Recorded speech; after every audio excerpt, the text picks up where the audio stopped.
Bismillahirrahmanirrahim. In the name of God, the most beneficent, the most merciful.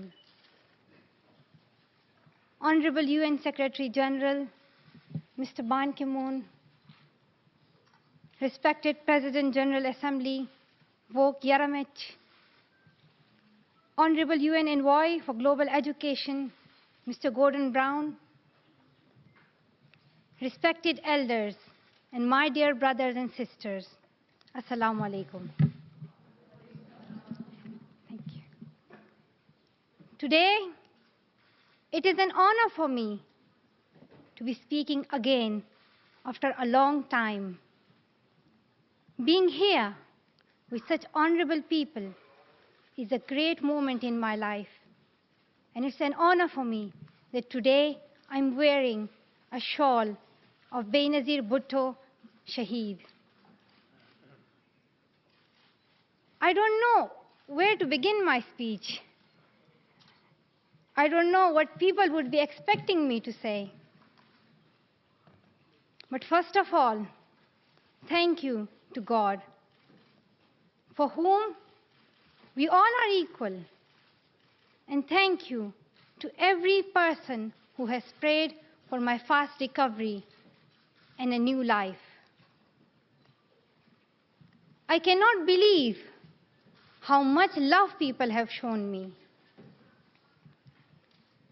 I have received thousands of good wish cards and gifts from all over the world. Thank you to all of them. Thank you to the children whose innocent words encouraged me. Thank you to my elders whose prayers strengthened me. I would like to thank my nurses, doctors, and the staff of the hospitals in Pakistan, in the UK, in the UAE government, who have helped me to get better and recover my strength. I fully support Mr. Ban Ki-moon, the Secretary General, in his Global Education First initiative, and the work of the UN Special Envoy, Mr. Gordon Brown, and the respected President General Assembly, Vok Yaramich. I thank all of them for their leadership that they continue to give. They continue to inspire all of us to action. Dear brothers and sisters, do remember one thing. Malala Day is not my day. Today is the day of every woman, every boy, and every girl who have raised their voice for their rights. There are hundreds of human rights activists and social workers who are not only speaking for their rights, but who are struggling to achieve their goal of peace, education, and equality.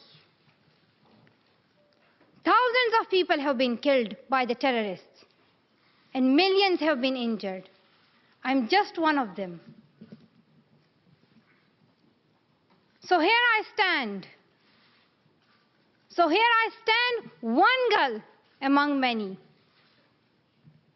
I speak not for myself, but for those without voice can be heard. Those who have fought for their rights. Their right to live in peace. Their right to be treated with dignity. Their right to equality of opportunity.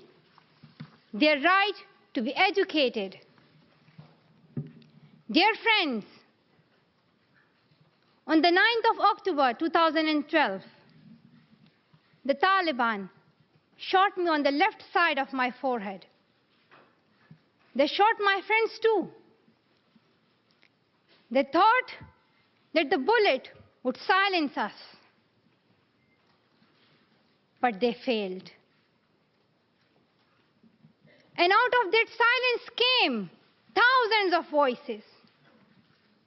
The terrorists thought that they would change my aims and stop my ambitions. But nothing changed in my life except this. Weakness, fear, and hopelessness died. Strength, power, and courage was born.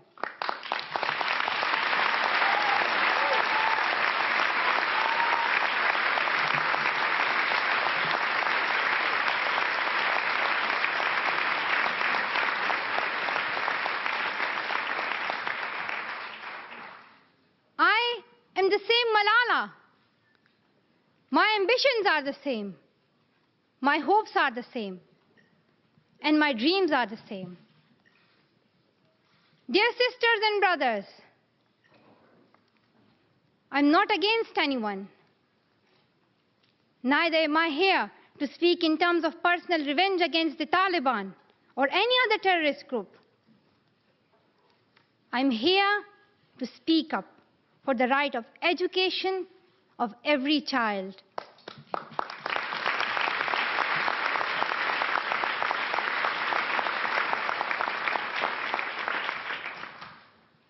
I want education for the sons and daughters of the Taliban and all the terrorists and extremists. I do not even hate the Talib who shot me. Even if there is a gun in my hand and he stands in front of me, I would not shoot him. This is the compassion that I have learned from Muhammad, the Prophet of Mercy, and Jesus Christ and Lord Buddha. This is the legacy of change that I have inherited from Martin Luther King, Nelson Mandela, and Muhammad Ali Jinnah. This is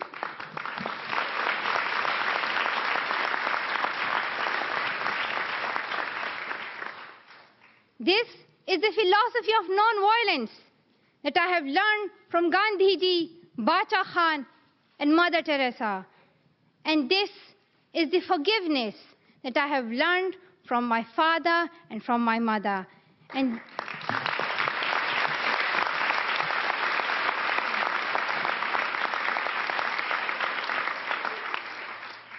this is what my soul is telling me.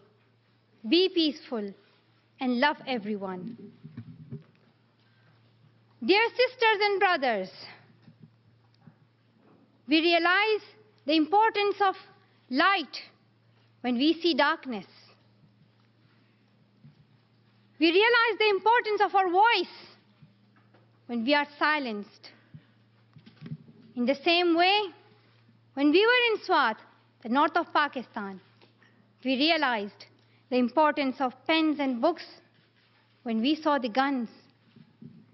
The wise saying, "The pen is mightier than sword," was true. The extremists were and they are afraid of books and pens. The power of education frightens them. They are afraid of women. The power of the voice of women frightens them. And that is why they killed 14 innocent students in the recent attack in Quetta. And that is why they killed female teachers and polio workers in Khyber Pakhtunkhwa. That is why they're blasting schools every day, because they were and they are afraid of change, afraid of equality that we will bring into our society. And I remember that there was a boy in our school who was asked by a journalist, "Why are the Taliban against education?" He answered very simply by pointing to his book. He said, "A Talib doesn't know what is written inside this book." They think that God is a tiny little conservative being who would send girls to the hell just because of going to school. The terrorists are misusing the name of Islam and Pashtun society for their own personal benefits.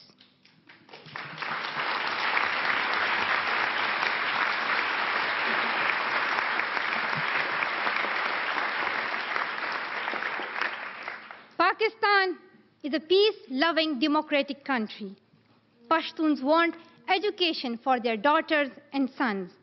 And Islam is a religion of peace, humanity, and brotherhood. Islam says it's not only each child's right to get education, rather it's their duty and responsibility. Honorable Secretary General, peace is necessary for education.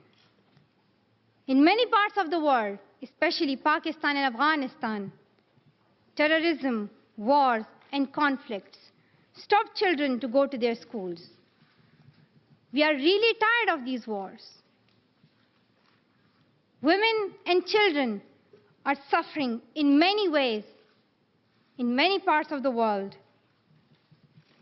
In India, innocent and poor children are victims of child labor.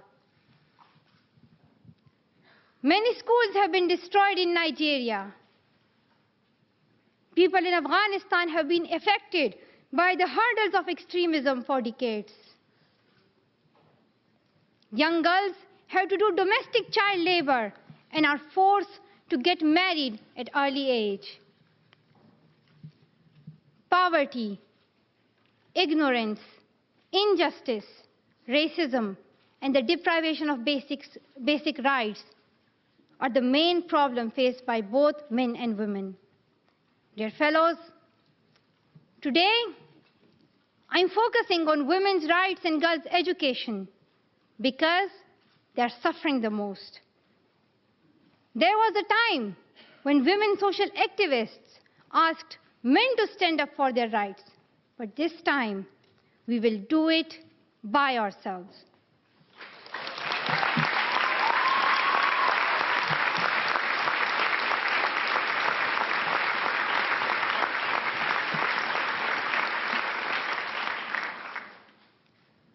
I'm not telling men to step away from speaking for women's rights.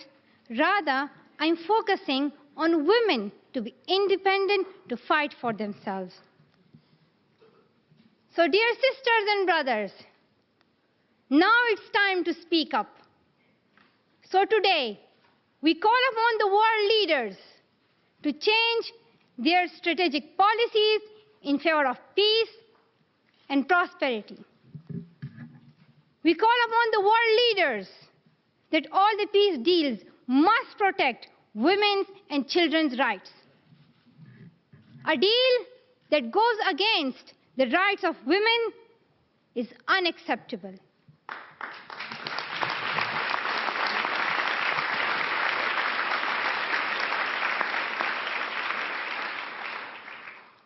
We call upon all governments to ensure free, compulsory education all over the world for every child.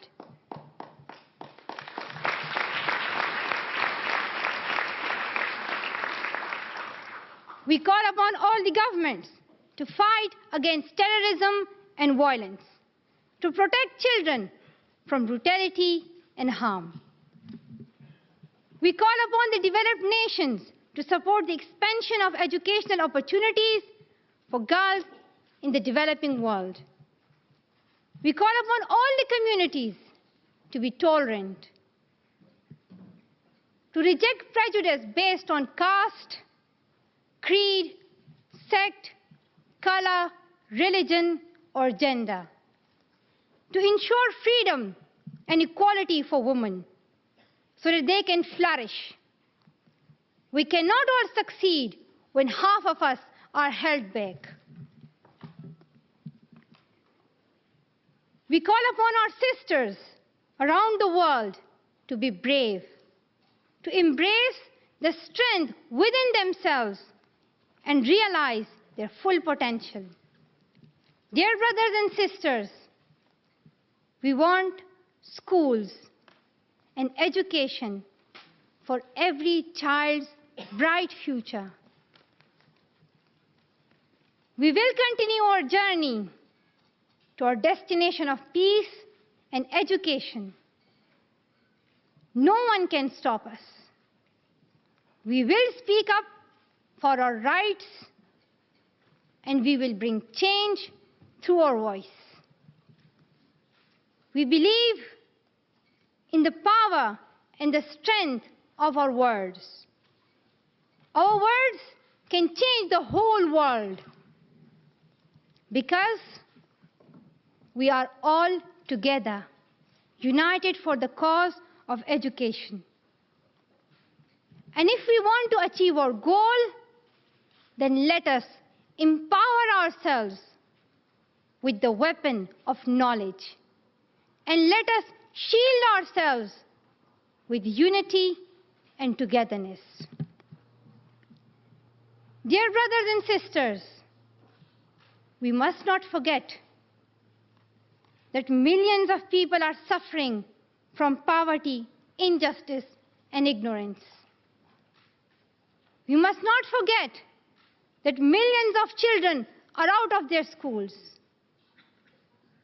We must not forget that our sisters and brothers are waiting for a bright, peaceful future. So let us wage a global struggle against illiteracy, poverty, and terrorism. Let us pick up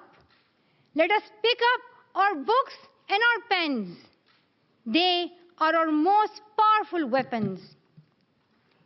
One child, one teacher, one book, and one pen can change the world. Education is the only solution.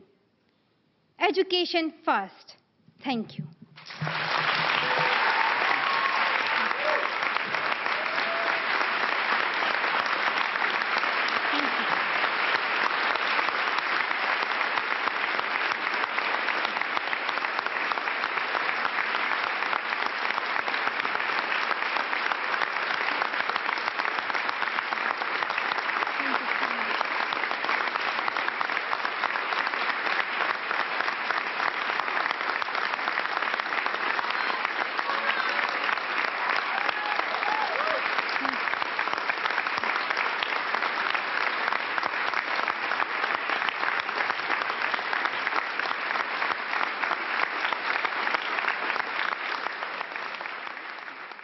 بهره برداری امن از موبایل و اینترنت، زن، حقوق فردی و اجتماعی، سازوکارهای جلوگیری از نقض حقوق بشر، پویشی در مفهوم دموکراسی، مروری بر پایگیری نهادهای مدنی در ایران، اندیشه‌های نوین از حقوق کارگران، آموزش خبرنگاری، حقوق شهروندی امروز و محیط زیست.